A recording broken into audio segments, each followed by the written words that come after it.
Here.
Into the Keeping It 1000 podcast with myself and the star of our show, George Karl. George, oh man, is George frozen again already? It looks like he is. We'll give him a second kill there to rejoin us.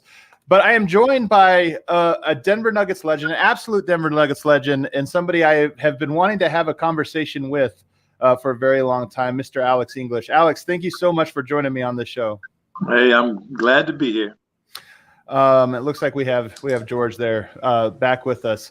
So today we're going to talk about the tradition of the Denver Nuggets, the history of the Denver Nuggets. And one of the things that has really brought me a lot of joy and excitement, I get to talk with Coach Karl every week or every other week as we talk about the Denver Nuggets. I know he has a passion for the city of Denver, watching Nikola Jokic and all the different things. But from following you online, Alex, I can also sense that same sort of pride and excitement, and in particular, I think about this Denver Nuggets team and with Nikola Jokic. And so I wanted to ask you right off the start. It seems like you have really gotten involved, at least with commenting on the Nuggets lately. What has it been like covering this or following this team over the last few years with Jokic and Michael Malone in the group? Well, it's been a few things. It's been very exciting at times. And at times it's been disappointing, especially during playoffs when we get close and something happens and we don't quite make it. But I'm excited with the talent. I think they've got a lot of good talent, including my homeboy PJ Dozier. That's right. Just watching Jokic, he's just he's redefined the center position in professional basketball. Yeah. I want to ask you about Dozier right off the bat because, everybody talked about Jamal Murray being out and, of course, the team's second best player and really the co-star along with Nikola Jokic of this team. But I thought PJ Dozier was a guy that it went under the radar what Denver missed from not having him because he was so dynamic. He could get to the basket, he could run the pick and roll, and he could just guard. What do you think the Nuggets were missing in not having Dozier available for this playoff run? Well, they were missing a defender who could guard probably three positions, a ball handler who sees the floor well, passes the ball well, and he's a pretty decent scorer when he gets the opportunity. But I think what they missed most was his defense, and I think having him, he could have done a pretty solid job when they needed him. Coach, what do you think about Dozier and the impact he could have had? Obviously, Damian Lillard was incredible in the first round, and then Chris Paul in the second one. What do you think Dozier would have done? How would he have made it different? Well, I don't think you stop a Damian Lillard or a Chris Paul. You just try to control them to where you can win the game. And I don't know. I thought Chris Paul got out of control at least in 2 of the games and maybe even 3 of the games. And Damon put on a show a couple of nights in the first round. So I just think the mentality in the backcourt would have been better. It would have been more. Go ahead, Alex. Just to add to that, George, I agree with you. And I think that, the fact that PJ Dozier plays the point guard position, you're talking about putting length on those guys and making them have changing the trajectory of their shots would have made a big difference, I think. Yeah, no question about it.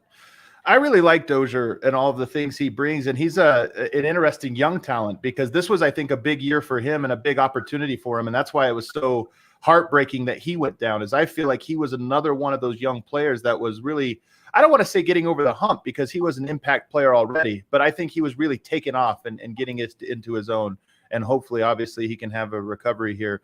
Did you I want to ask about Jokic's MVP award, though, Alex, because when Jokic won that award, my hope was that all of the Nuggets legends, yourself included, and David Thompson and Dan Issel and Carmelo Anthony, maybe, obviously he was going up against Jokic in the playoffs, but I hope that it was an award that all of the Nuggets greats across the years took a little bit of pride in and felt good about. I always think about with the Lakers, one of the teams with the best tradition.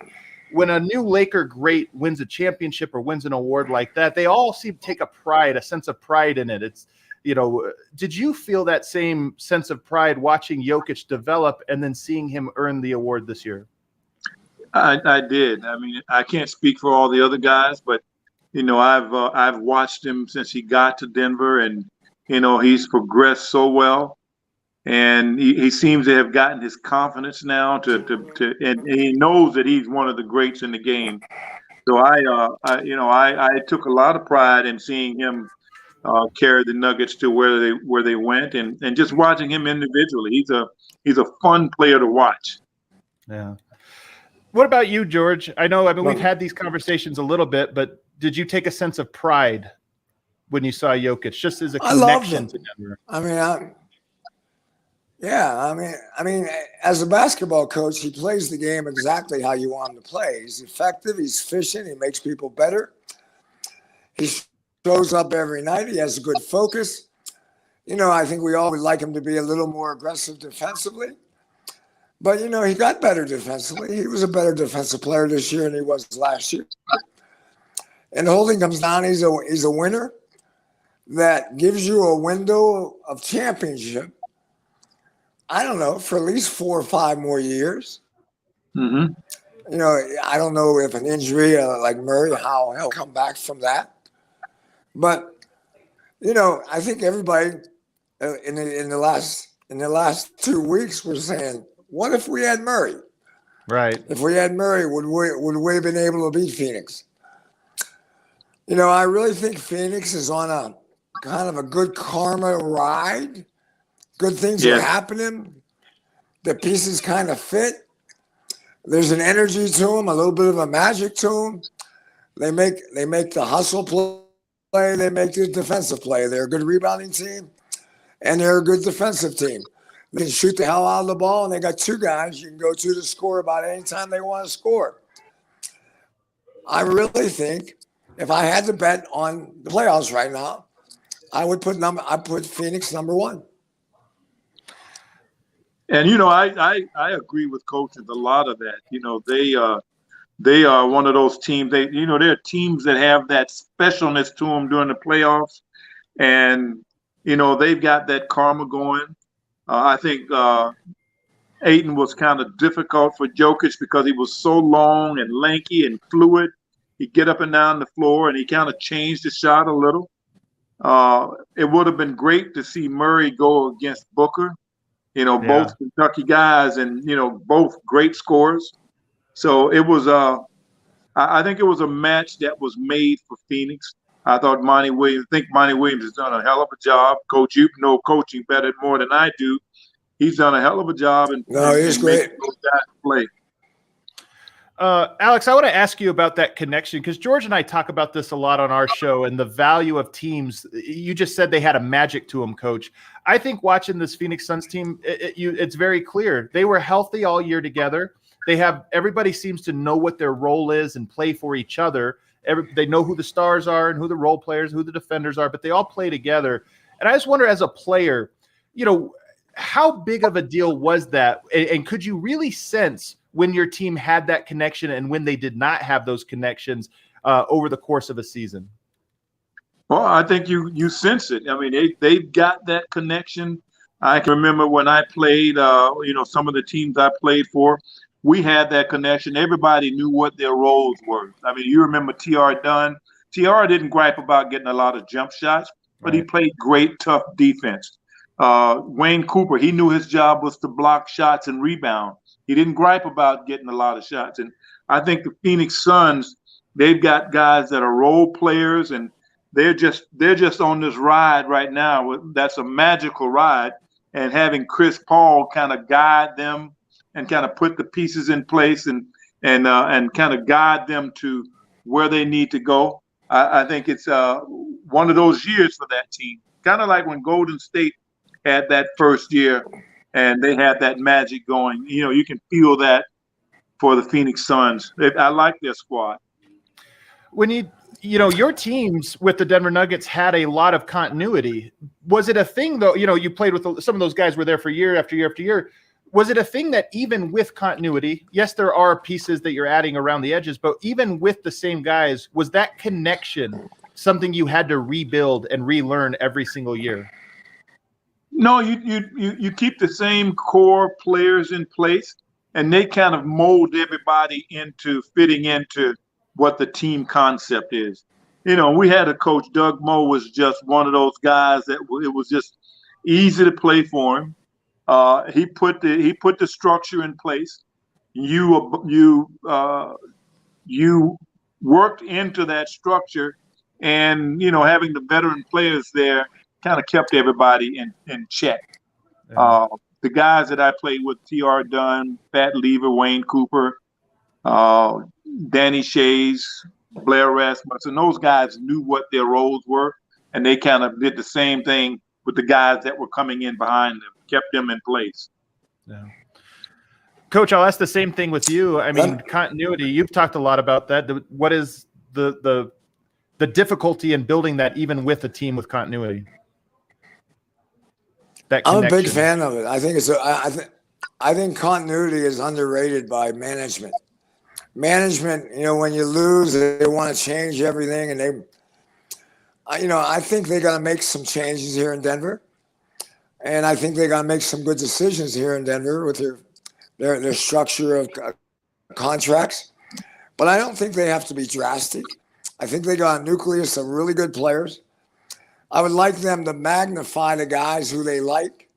Is Dozier, or is he better than Barton? Or is Barton going to be back? Sometimes I think they put too many people fighting for too many minutes for the last couple of years. I'd like to see them have a continuity, whereas Alex just defined, everybody know their roles. Sometimes I'm not sure they know their roles on this team. A lot of guys play well. I think Coach Malone pushed a lot of buttons that worked and won a lot of games. But, they're short on that playoff experience of maybe having a consistent personality rather than an inconsistent personality sometimes. And with Jokic and Murray, you got two building blocks that you can make that decision and go live with it for 2 or 3 years. I'm curious. I'll ask both of you this question, but I'll start with you, Alex. Do you think it is easier or more difficult for guys in today's NBA to have and accept a role than it was maybe during your time? Because I find it interesting that you're talking about Wayne Cooper and, he was block shots and rebound. It seems like in the positionless era, and we're not fully positionless, but more so today, guys are expected to be more versatile, excel at fewer things, but try to be a jack of all trades. Do you feel like it's more difficult to define roles in today's NBA? Just looking at it from the outside, when I look at the players and how they play, and the game has changed so much. You have to be able to make a 3-point shot. You've got to be able to score. So I think most of the guys that come into the league nowadays, they look at the scoring more than the other little things that help really bring a team together, like the defense or blocking out, rebounding. Those little gritty things that you have to do. It looks like the teams that are successful, they've got 1 or 2 guys that do that. Yeah. But most of the teams that, everybody is kind of acclimatized themselves to shooting 3-point shots. The mid-range game, I think, suffers a lot. You got a few guys who excel at it, but the game has gone toward come down, shoot a 3-point shot, move the ball around the floor, which I have nothing against if you got guys that can make that shot. Everybody is not a 3-point shooter. And you have some guys taking 3-point shot, taking that shot that probably should be working on their mid-range game. What do you think, Coach, about players knowing their roles? Is it easier or harder in today's NBA given how it's played? I think it's different. I think it's harder. I think too many players think they're going to be great scorers and they're going to make money because there's a mentality that if you get good numbers, you make more money. I like the mentality, if you win games, everybody gets paid. If you win a lot of games, everybody gets paid more. I've always liked that mentality more than I got to get my numbers. And Adam, you and I've talked about this year's team. At times looked like there's a little bit of me basketball rather than we basketball on the basketball court. And, that's okay because young kids are searching for their identity. They're searching for their role. But in the same sense, I would like to see their roles better defined next year. And I think that's what we're kind of talking about. Instead of having a 4 or 5 guard rotation, have a 3 or 4 guard rotation where guys know they're going to get minutes. They play badly, they know they're going to get back in the game. And become more of a veteran team. For 3 years, this team has been damn good. But the NBA doesn't look at it as a damn good basketball team for some reason. They kind of look at this team as a damn good team, but they have a but always after that. And I would rather see them scared of the Denver Nuggets rather than respect them, but not fear them. Right. I think that and maybe it was when Murray went down, you mentioned the team was going to miss his courage. I think Murray might be one of those players that makes the Nuggets feared more than respected because he put that fear in him. He plays with an edge. He plays with a cockiness, a good, healthy cockiness. And maybe that was one of the ingredients that Denver was missing. I want to go back, Alex, to what you said about the mid-range. There was a really interesting study done about how the shot profile has changed over the years. And there is, I think everybody notices more threes are taken, but star players still take a lot of mid-range shots. Kevin Durant last night, a ton of mid-range, just unstoppable in the mid-range. Chris Paul won the series in large part because of that mid-range jumper. You were a star player. Do you feel like your game would have meaningfully changed if you were dropped into today's NBA, or do you think that you would have still been or wanted to be a mid-range player? Well, the mid-range game is what I learned, how I learned how to play. But I'm sure with the advent of the 3-point shot, I would probably have to have learned how to do that as well in order to be as successful in the NBA. But I watch a guy like Kawhi Leonard, who is also a mid-range guy. Right. Yep. But he's got a great 3-point shot as well. So it's the guys that are more complete are the guys that have both. And they're not just 3-point shooters. They can get to the basket. They can get in that mid-range space and make shots as well. And I see it kind of going back to that a little bit, but I think it's the emphasis now is on, the metrics, I guess, is on putting 3-point shots up and making them. So that seems to be the mainstay of most teams. What was your perspective on the 3-point shot when you were playing? It was so new. Well, I had not practiced it. It was new. We had 3-point specialists back then, Mike Evans and Michael Adams, and every now and then Bill Hansley. It was. Oh, come on, Alex. I was waiting on you, George. It was something that I didn't work at. I'm sure I would have had to. And it's just the way they play the game today. And it's a wonderful thing if you've got people that can make it. And some guys are just extraordinary with shooting that shot. And it can change the game. But to be a complete player, I think you've got to be able to do both. George, do you think the game is let me jump in on there. Go ahead. Sure. I was just jumping on what we're talking about is shot selection. I think the teams that win back, the San Antonio Spurs won championships because they didn't beat themselves. They didn't take bad shots.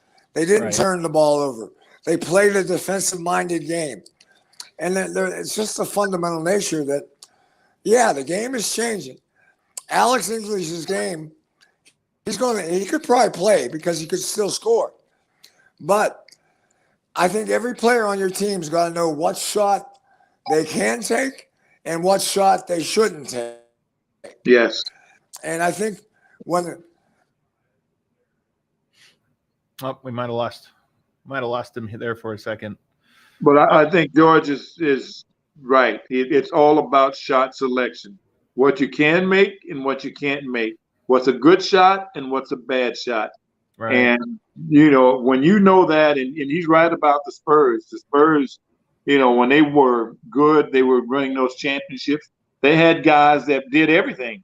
They had three-point shooters. They had the guys inside. So it was something that was a big part of the game, knowing the great shot selection and what teams try and do now with the three-point shot. If the shot's not there, the most important thing is to move the ball. Keep it moving until you get a guy that's wide open. But what goes along with that, with the three-point shot, is if you don't have it, you can go pump fake and get to the basket, and you might get an easy two. Yeah. Because in that mid-range space, the defense is not as strong. And that point to me really defined the Suns-Nuggets series because it seemed like Denver was content to give Chris Paul the mid-range. The whole series, I kept thinking, Jokic, step up a little bit more. And I know there's compromises made when you do so, but Denver seemed to dare Chris Paul to take mid-range jumpers. And I think he set a record for mid-range jumpers made in a game. And he made I remember seeing him make about that last game 3 or 4 in a row. Felt like 9 or 10 in a row. Coach, you cut out there, but we were talking about the mid-range, and we're going back to the Phoenix series. It felt like Denver was, for whatever reason, content to give Chris Paul the mid-range. And maybe that reason was they didn't feel like they could do anything else. I don't know. But that's where it becomes a real weapon. Did you feel like Denver could have mixed things up and should have mixed things up to take away from Chris Paul's mid-range game? Adam, you know the answer to that. It's like Sometimes Kevin Durant last ones. night. Yeah, Kevin Durant last night. Why are you letting Kevin Durant shoot the ball last night? He should have been double teamed the whole second half. That's or at right. least try to double team him. And and Chris Paul was putting a clinic on in the game 4. Yeah, that was a clinic. That was how to go in the window and how to get the layup or the dunk or the open 3. Okay, I'll shoot the jumper this time. Yeah, and it was like, you got to do something. Knock them down. Switch. Try somebody new. But don't live with that because I think we all knew that Chris Paul had control of that game. That's right. And if we didn't change it, we were going to lose. I was saying that the whole time. Every game was Chris Paul's game. He controlled it, and the game went with his pace. And they needed to kind of change his pace. Yeah. I thought Denver looked incredibly tired in that series. And same thing. I'm watching it. Every game felt like Groundhog Day. It was going the exact same way. And you get in the second half and Chris Paul takes over. And then next thing you know, it's gone. But I wondered if Denver just looked exhausted. I mean, Alex, you played a lot of years and played a lot of games. When you look at what the Nuggets have gone through with the bubble and quarantine and the short offseason and coming back, does that factor in when you're watching these teams? Does that factor in and you think, wow, that's a lot of basketball and not a lot of time? Well, when you think about the bubble and the teams that were in it, the quick turnaround for the season, you look at the teams that survived to make the playoffs this year, the teams that didn't. Miami was strong. They did not play well in the playoffs. The Nuggets, they were strong the whole time, and the second round. I mean, of course, they didn't have Jamal Murray, but they looked a little tired. So I think the bubble had a lot to do with it. The Lakers the same way. It probably played hard on the bodies as well. because they have to turn around and play another season and go through another season, go through a strenuous playoff. It's tough, and mentally it's tough. You say, hey, well, okay, I'm going to do this again. I'm ready. Right. I want to ask you about social media. Go ahead. Go ahead. You're on a little bit of delay, George, so I apologize, but go on in. Yeah, mental energy. Man, George's connection is physically. I thought they gave for mentally. I don't know. I mean, I just thought mentally they wore out, and you're playing against some and Chris Paul that. Man, Coach, unfortunately, it looks like it's cutting out again. And Wi-Fi not so great there at the Karl household, sadly today. But he'll come back here in just a second. Hopefully, get that point in. Alex, social media seems to be such a big part of how the NBA is covered and how it connects with fans for better and I think even more for worse. How do you think social media would have affected you as a player, and how do you think it is affecting players now that there's constant feedback from everybody that players can see and hear? I'm sure mentally it has to have some effect, because especially if you're a follower and you're watching and you're listening and looking, you get all kinds of criticism. You get a lot of praise, but you get a lot of criticism as a player. And sometimes it can affect you. You can get angry from saying, "Oh, what is he talking about?" Right. I personally would not have watched social media. I would not have been a part of it if I could help it, because I think it's I would have been a part in a different kind of way, but not reading it, because you get fans talking about you and saying bad things about you. You get all pissed off and wanting to fight. But but you also do a lot of good positive things, which we saw during the bubble. And I thought that it was very important during that period for the players to stay connected with each other. What were the sorry there, Kale.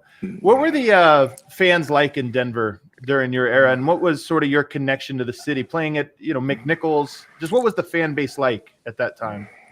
We had great fans. Denver's always had great fans. I still have a connection with some of the fans there. Oh, wow. I know I don't know if you know the Oishis, but they are some of the biggest. They've been fans, season ticket holders since I was there before. So I still have a connection with them and some of the others. So I thought the fans were great. They've always been great. And, they're a big part of Denver's success. Yeah. Do you feel like I'm watching the series and it always, I'm a big Denver guy and I'm a big Denver Nuggets guy. I love the history of the Nuggets. I love all of it. And I really wish it was more cohesive. And I find it interesting that you came in and played with Dan Issel and David Thompson early on. So there was a sort of handoff from one era to the other between those guys in the ABA era and you in the 80s. There was a break in the 90s. There are some good teams sprinkled in there, but there was a break. And I often talk with Nuggets fans, and they talk about, I was a fan with the Alex English days. And I say, what about Carmelo? I wasn't really following him then. And I'll talk to Carmelo era fans. They say, I was a big fan in the 2000s, but I don't really know anymore or before. And that always bothered me, because I feel like that is in part a failure of the organization to create a through thread from start to finish where it all feels like one story instead of 4 or 5 different stories. But I do feel like it's changing a little bit. And it started, I think, a few years back with the Legends Night when you came back and Fat Lever came back and Iverson came back and a lot of guys came back. Do you feel at all those same things that I'm saying, that it feels fragmented? And also, do you feel like it is changing in any way? Well, I think it has been fragmented, and I don't know if it's what happens, maybe ownership. But, there are a lot of players that were connected with the Nuggets that they just lost track of.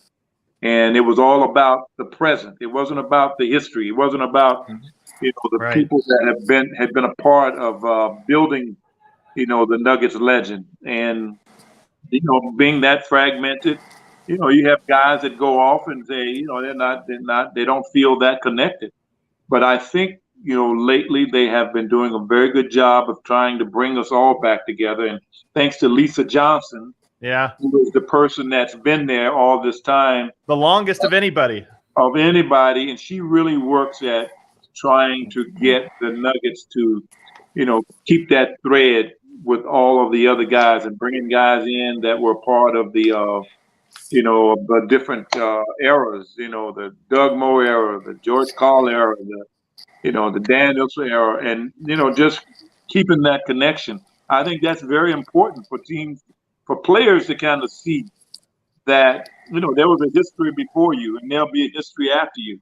You look at the Boston Celtics, one of the most storied franchises in NBA basketball, and, you look at, you go back to Russell and Havlicek and then you go back to Bird and Parrish and you got Kevin Durant. I'm not Kevin Durant, but Kevin Garnett. Yeah. That is all. It's all connected. It's all connected, and good franchises they do that with the squads. And the LA Lakers. They've had so many great players that come through there, but they're all. You still see all of them being a part of the organizations, and the team does a great job of keeping that connection there.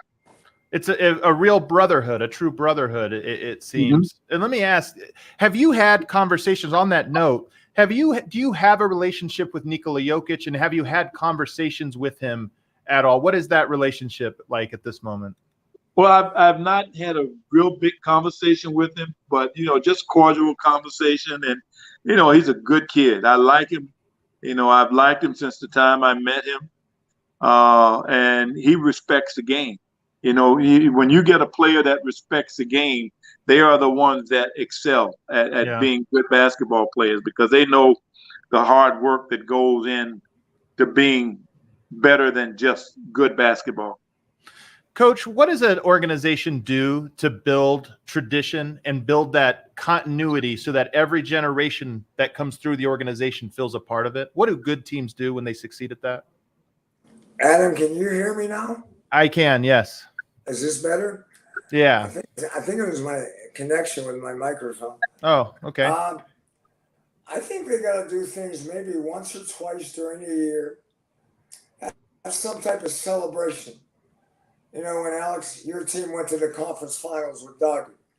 Yes. That was a fun team. Bring them all back and have a celebration.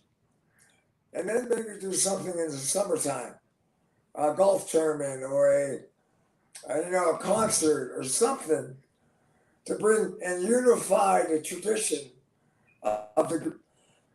Denver hasn't won a championship, but they've had great tradition in a lot of ways. And you got to celebrate that.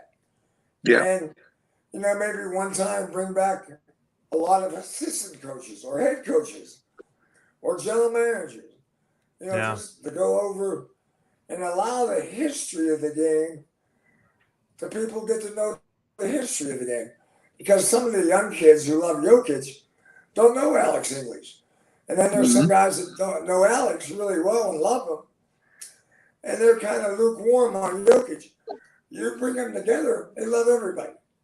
Absolutely. Absolutely. Another thing I think about is even at Ball Arena, the experience, I go into some of these arenas, it's basically a museum. When you go inside the arena, there's a museum that greets you. And I think those types of things too, just walking through and feeling the history of an organization just brings it that much closer. So that's another one I think about when I think about those things. But it's interesting you talk about Denver's fans and how great they are, because as I mentioned, seeing the arena with so many Suns fans in there for Game 4, and I get it, you're down 0-3. Some people maybe are selling tickets or doing this, but I see that, and I just wondered if that was ever heard of in the 80s, to see if was there ever a point when you walked into McNichols and thought, wow, we're on a road game tonight?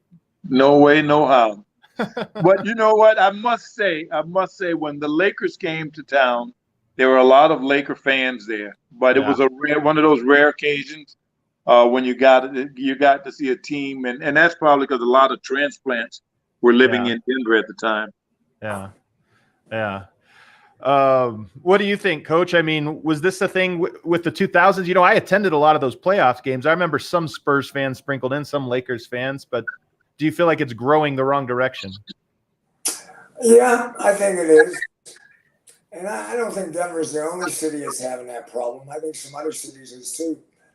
But, you know, I think in a way, I think our fans, when the Laker fans when we played the Lakers, there would be a lot of Laker fans. But I thought it fired up our fans to the point they wanted to, you know, sound them out and keep them out, keep the noise at a high level. Yeah. You know, I think what we found in the bubble in these last couple of years is the fans are in a lot of ways the oxygen of the game. We need the fans. We need them in the building. It makes us feel better. It makes us, even when you play in Portland, where the fans are great, it makes you, that's part of the game. Playing on the road in a difficult place. That takes courage. It takes guts. It takes a spirit to the game. And winning on the road, in a lot of ways, is more fun than winning at home.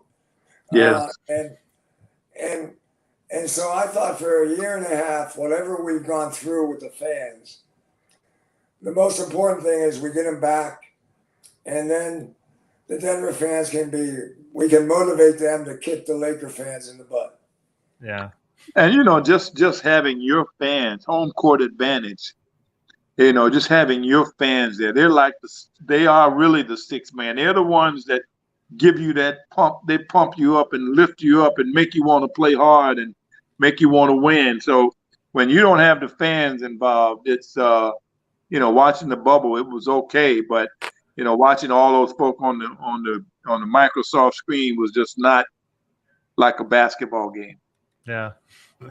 Alex, I really appreciate your time. I got one or two more for you. I know we're just about out of time here, but this has been, I don't know if you see all the comments coming through. We literally have hundreds of comments from Nuggets fans in here, just absolutely loving this, you know, two different generations together now talking about a third generation. I just think it's fantastic. But could you shed light, if I asked you a player from your era, a Nuggets player that you think maybe over time fans have kind of forgotten what made them special. You know, everybody talks about yourself and Fat Lever and you know, Dan Issel and David Thompson, but is there a player that you think maybe doesn't get their due, or players that don't get their due over the course of history from your era?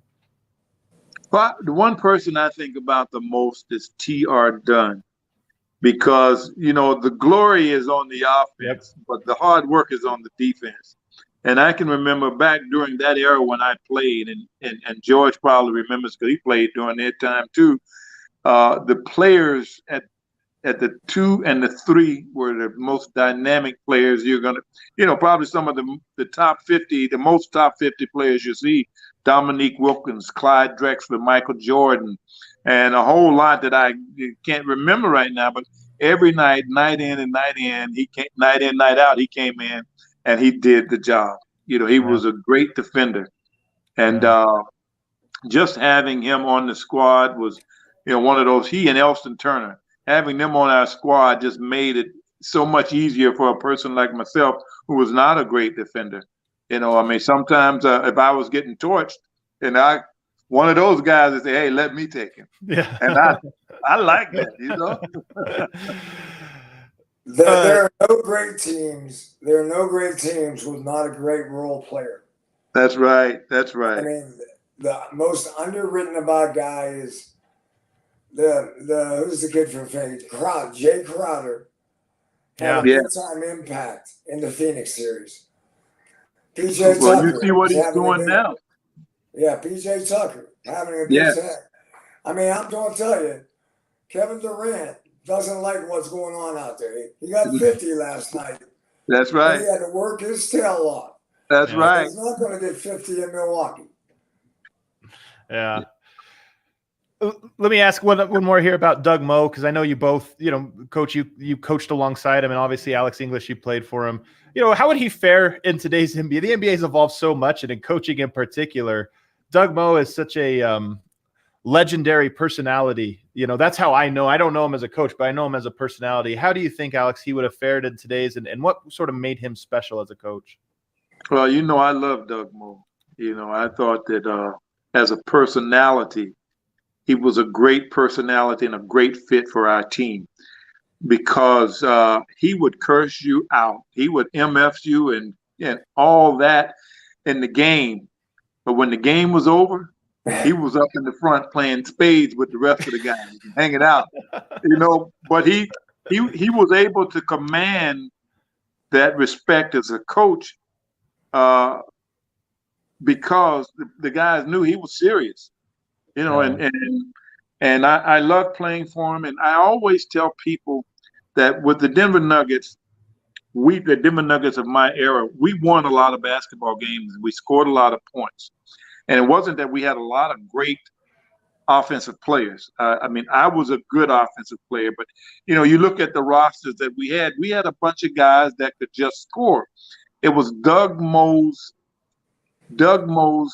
offense, Doug Moe's fast break offense, and the offense that we ran that put the points on the board.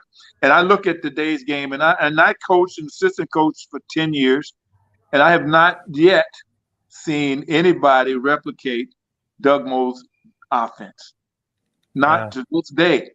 And we averaged 120 points for maybe 4 or 5 years, 6 years, and have the record for the most points scored in a game against the Detroit Pistons. And to this day, and it wasn't like we were shooting a lot of threes. Right. Nope. Yeah. Nope. The 3-point shot is just come in. Yeah. We had an offense that was so hard, so difficult to guard, and Doug just pounded us. When we went to training camp, he said, "Okay, this is what we're doing."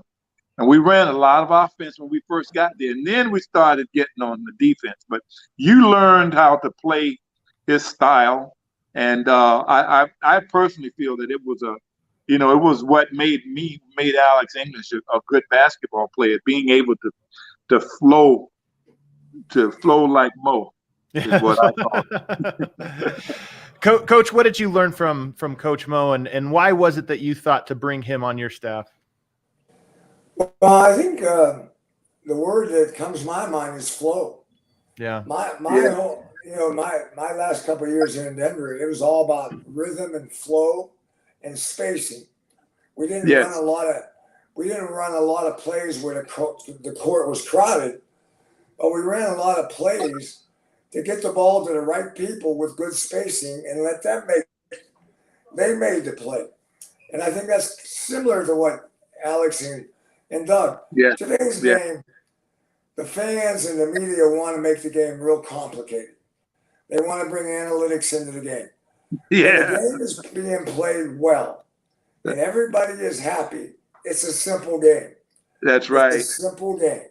That's right. And so could Doug coach today with all the analytics and all the information that Doug's not going to use that. But the one thing that people don't remember about Doug Moe and Larry Brown, they are competitive son of a bitches. Yes. They do not like to lose. And the only reason they do what they do is to win and play the game the right way and to respect the game. And that's all they taught. They didn't have a lot of whistles and ribbons and cute. That was not Doug's style.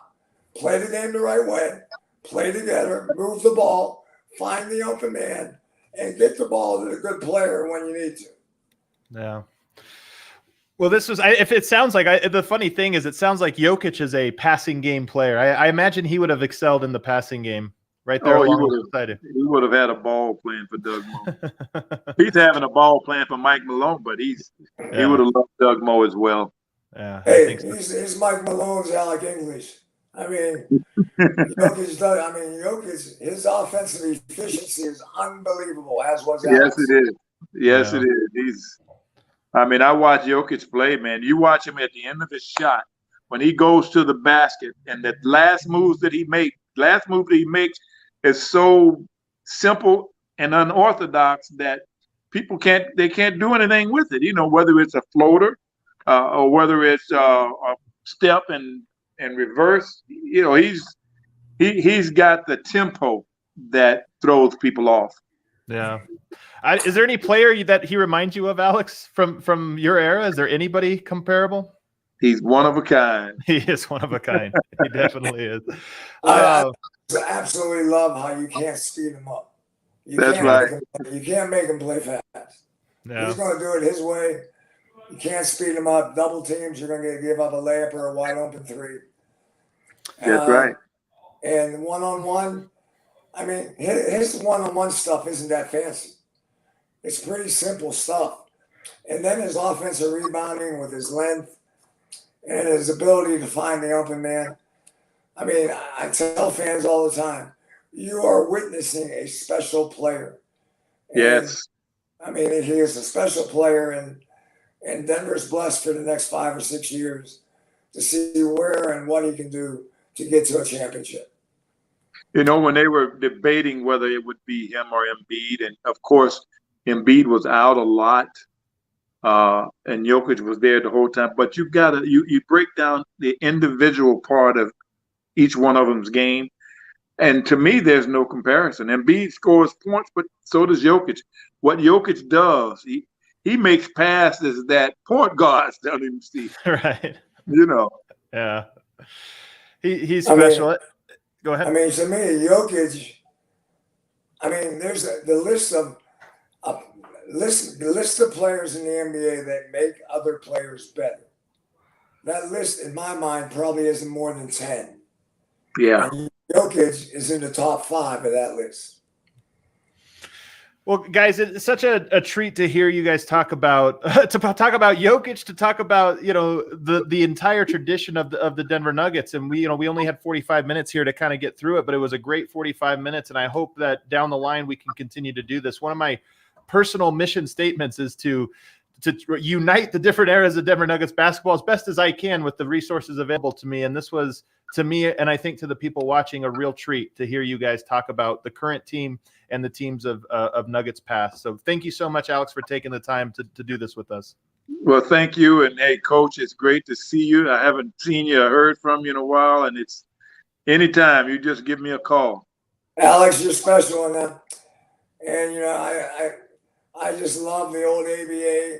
And what's funny is the game today is being played like the old ABA days. That's right. That's right. And it's kind of going back. About that. That's right. About how the ABA might be the new NBA. The new NBA is the old ABA. That's right. That's right. I like that. Everybody else, thanks for tuning in. Don't forget to hit the like button on the way out, and we'll see you all next time. Take care. Alex, good seeing you, man. Thank you very much. All right, Coach. Take care of yourself. Bye-bye, guys. Adam.